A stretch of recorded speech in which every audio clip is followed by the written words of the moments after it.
Hey guys, just want to talk about Stan Lee again. My first video was a little ramble heavy, so I decided to do a better one. Not that, just, what can I say? He was a legend. He was one of the most important figures ever in the comic book industry, and he was just a fan of comic books as a whole.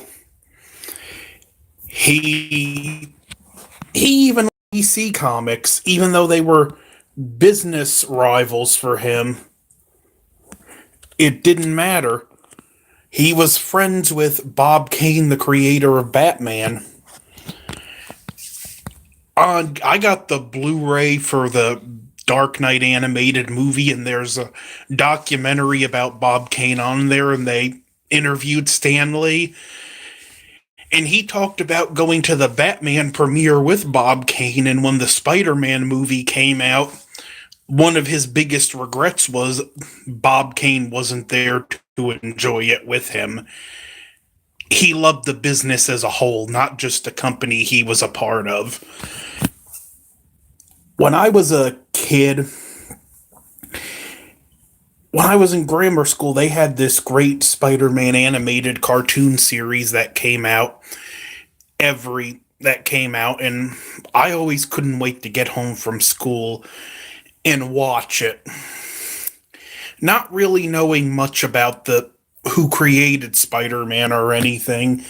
And on the final episode, the way the plot to this one was, Spider-Man got to meet Stan Lee, and he had an actual cameo in the animated series. It's the Stan Lee cameo everyone seems to forget about.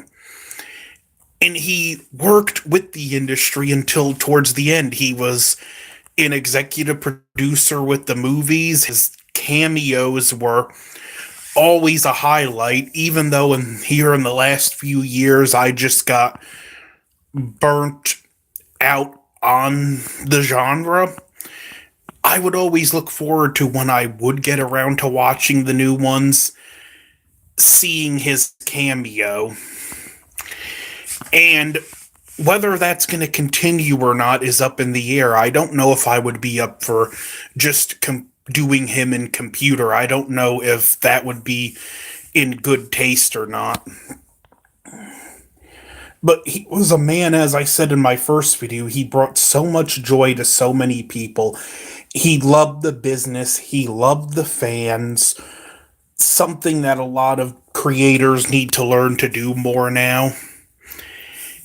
And he was just a larger than life figure, and from the accounts of everyone that met him, was one of the most gracious, kind-hearted people you've ever met. He touched millions upon millions of lives, and his presence is going to be sadly missed.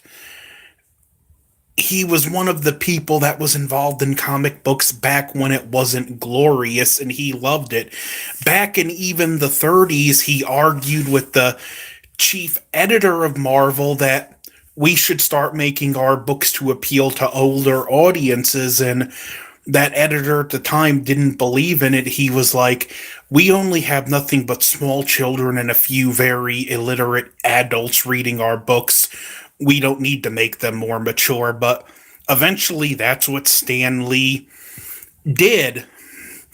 And it had a huge ripple effect on the industry. Because of his results of that, we got more mature, sophisticated series.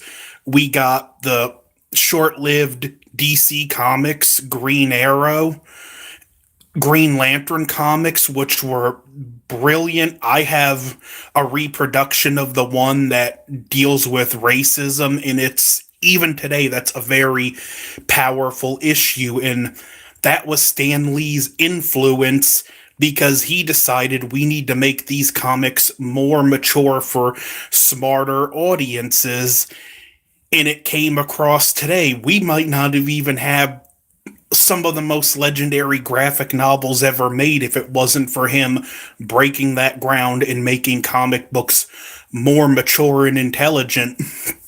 And it's a huge industry now.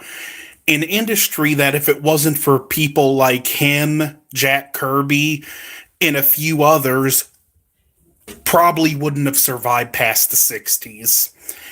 And we've just lost one of the giants. I believe Denny O'Neil's one of the last ones we have left. But comment down below in the comments, what's your favorite Stan Lee character? And rest in peace, Stan Lee. He was like I said, a figure that touched millions of lives, and he will be deeply missed. So rest in peace, Stan Lee. Over and out, guys.